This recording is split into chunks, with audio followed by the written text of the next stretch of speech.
오늘 본문의 말씀은 사랑의 실천에 대해서 말씀을 주시고 있습니다. 사랑을 실천하는 일은 우리의 힘으로 될 수 없습니다. 우리는 연약한 자이기에 사랑을 실천할 수 있는 힘이 우리에게는 없는 것입니다. 성령님께서 도와주셔야만이 하나님의 사랑을 실천할 수가 있는 것입니다. 13절, 14절에 보면 그의 성령을 우리에게 주심으로 우리가 그 안에 거하고 그가 우리 안에 거하시는 줄을 아느니라. 아버지가 아들을 세상의 구주로 보내신 것을 우리가 보았고 또 증언하노니 라고 하였습니다. 성령님께서 우리 안에 임재하여 주시면 우리가 하나님 안에 거하는 것을 알게 해줍니다. 또한 우리가 예수 그리스도를 하나님의 아들로 증언하는 이런 일을 하게 하십니다. 이러한 일은 예수 그리스도를 통하여서 하나님의 사랑을 깨달은 자만이 할 수가 있는 것이지요. 즉 성령님이 우리 안에 임재하여 주시면 하나님의 사랑을 우리 마음속에 품는 자가 되고 하나님의 사랑을 증언하는 자가 되는 것입니다. 하나님의 사랑을 깨달아 아는 자는 하나님을 사랑하게 됩니다. 하나님을 사랑하는 자는 어떻게 됩니까? 21절 중간부터 보면 하나님을 사랑하는 자는 또한 그 형제를 사랑할지니라 라고 되어 있습니다. 보이지 않는 하나님, 그 하나님을 사랑하면은 보이지 않는 하나님을 사랑하는 방법은 바로 우리 이웃들을 사랑하는 것입니다.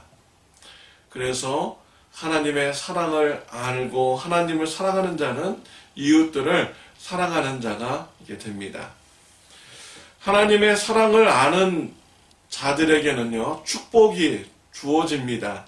17절입니다. 이로써 사랑이 우리에게 온전히 이루어진 것은 우리로 심판날에 담대함을 가지게 하려 함이니 주께서 그러하심과 같이 우리도 이 세상에서 그러하니라. 하나님의 사랑을 아는 자에게는요, 담대한 마음이 주어지게 됩니다. 우리가 하나님 앞에 서는 날 우리에게는 심판이 없는 것을 알기 때문에 우리 마음속에 담대함이 있게 되는 것이죠. 오히려 하나님 앞에 섰을 때 심판보다는 우리는 기대하는 마음이 있습니다. 하나님 나라에서 받을 상이 있는 것이지요.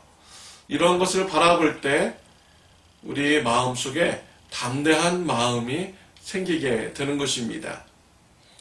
또 18절 말씀에 보면은 사랑 안에 두려움이 없고 온전한 사랑이 두려움을 내쫓나니 두려움에는 형벌이 있습니다 라고 했습니다. 하나님의 사랑을 아는 자는 두려움의 마음이 다 없어지게 됩니다. 왜 사람들이 두려움을 느끼게 됩니까? 형벌이 있기 때문이죠. 죽은 후에 심판이 있는 것을 알기 때문에 죽음을 두려워하는 것입니다. 예수님을 믿는 자는 죽음에 대한 두려움이 없습니다. 오히려 죽으면 하나님의 나라에 들어가고 상급이 있기 때문에 담대해지고 두려운 마음이 없게 되는 것이죠. 그러나 예수님을 믿지 않는 자들은 두려움 가운데 있게 됩니다. 죽음 후에 그런 불확실성 때문이고요. 죽음 후에 있을 심판 때문인 것입니다. 하나님의 사랑을 아는 자는 이웃들을 사랑하게 됩니다. 하나님을 사랑한다고 하면서 이웃들을 사랑하지 않는 자는 거짓말하는 자입니다. 보이는 형제도 사랑하지 못하면서 보이지 않는 하나님을 사랑한다는 것은 거짓말하는 것입니다. 사랑하는 성도 여러분, 성령님의 임재 가운데 하나님의 사랑을 깨달아 알고 하나님의 사랑을 이웃들에게 실천할 수 있는 저와 여러분들이 되시길 바랍니다. 또 우리가 하나님의 사랑을 받는 자로서 마음의 확신을 가지고 있으면 우리 마음속에 담대한 마음이 생기고 두려움의 마음이 없어지게 되는 것입니다. 하나님께서는 저와 여러분들을 사랑하십니다. 담대한 마음 가지시길 바랍니다. 두려움의 마음에서 벗어나시기를 바랍니다. 기도드리겠습니다. 하나님 아버지 감사합니다. 우리를 사랑해 주심을 감사합니다. 하나님 사랑 안에서 두려움을 다 내쫓고 우리가 담대한 마음을 가지며 평안을 누릴 수 있도록 주님 축복하여 주옵소서. 하나님의 사랑을 깨달아 알고 더욱더 깊이 체험하며 이웃들을 사랑하는 삶이 되게 하여 주옵소서. 예수님의 이름으로 기도드렸습니다. 아멘.